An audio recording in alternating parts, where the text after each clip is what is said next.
Zee 24 तास एक पाऊल पुढे। छत्तीसगडमधल्या नक्षलवाद्यांच्या हल्ल्यावरून राजकारण तापलंय। काँग्रेसच्या परिवर्तन रॅलीला पुरेशी सुरक्षा व्यवस्था नव्हती असा आरोप काँग्रेसने केलाय। तसंच या हल्ल्याची जबाबदारी छत्तीसगड सरकारनं घ्यावी अशी मागणी ही कायदा मंत्री कपिल सिब्बल यांनी केली आहे। तर भाजपनं काँग्रेसचे आरोप फेटाळून लावलेत। जो सुरक्षा की व्यवस्था होनी चाहिए थी और ये साफ जाहिर है कि ऐसी कोई व्यवस्था नहीं थी, और अगर थी तो उचित नहीं थी। उसके बारे में छत्तीसगढ़ सरकार को जिम्मेदारी लेनी चाहिए और इसकी पूरी जांच होनी चाहिए कि किस हालात में माओवादियों ने आक्रमण किया और मासूम लोगों की जान ली।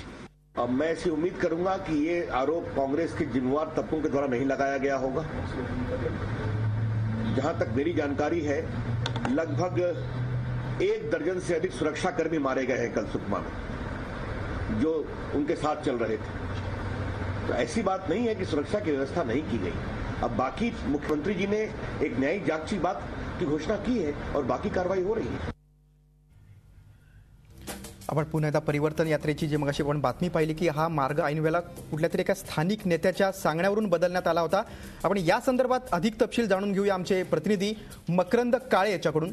मकरंद, हा स्थानिक नेता कोण आहे? कारण जे परिवर्तन यात्रेचं टायमिंग होतं हे चुकीचं होतं असं बोललं जात होतं, पण आता हा नक्की टायमिंग कुणी बदललं याबाबत पोलीस यंत्रणांना थोडीफार माहिती मिळते।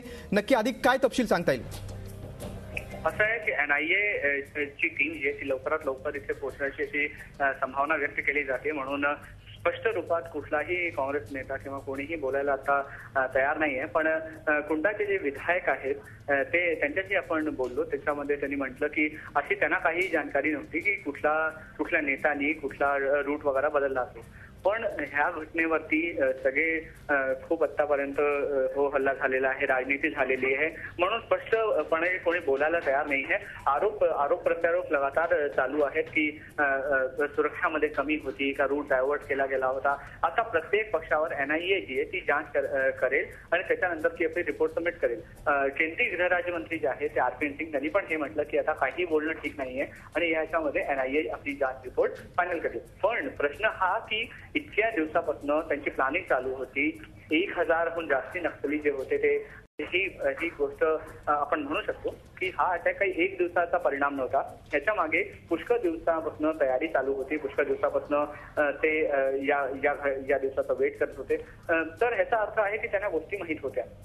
आता प्रश्न उठतो की त्यांना गोष्टी कशा कळल्या किंवा त्यांना हे कसं कळलं की किती लोक आहेत, किती गाड्या आहेत। त्याच्यामध्ये इथे जे या हॉस्पिटलमध्ये रामकृष्ण हॉस्पिटलमध्ये जितके पण काँग्रेस कार्यकर्ता ऍडमिट आहेत त्यांच्याशी आपण बोललो, त्या सगळ्यांनी हे म्हटलं की जेवढे पण नक्षलाईट ज्यांनी पण त्यांना घेरलं होतं किंवा ज्यांनी पण त्यांच्यावर गोळ्या चालवल्या, त्यांनी सगळ्यांनी पहिले प्रत्येक नेत्याला वेगळं बाहेर काढलं गाडीच्या, त्यांचे नावं विचारले, त्यांचे आय कार्ड चेक केले, त्यांचे मोबाईल घेतले आणि त्याच्यानंतर त्यांना घेऊन ते 100 मीटर आत जे जंगलमध्ये गेले। तर 100 मीटर आत जंगलमध्ये जाऊन जवळजवळ 1.5 तास इथे आपण जेव्हा विधायकशी बोललो, इथल्या कुंडाच्या विधायकशी बोललो, तेव्हा त्यांनी हेच म्हटलं की 100 मीटर आत घेऊन गेले आणि आम्हाला 1.5 तास तरी तिथे बसावून ठेवलं।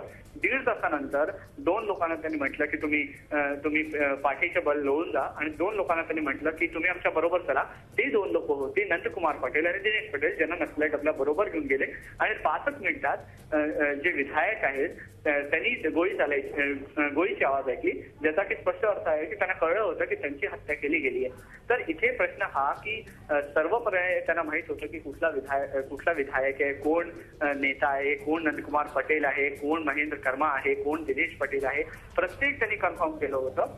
आणि यामुळे सगळे लोक हाच अंदाज लावतात आहे की कुठून ना कुठून तरी नक्षली जेवढे पण नक्षलाईट्स होते त्यांना या गोष्टीची जानकारी होती।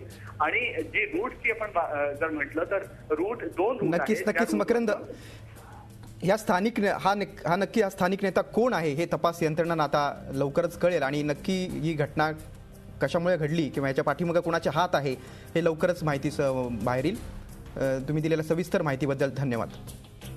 झी 24 तास एक पाऊल पुढे।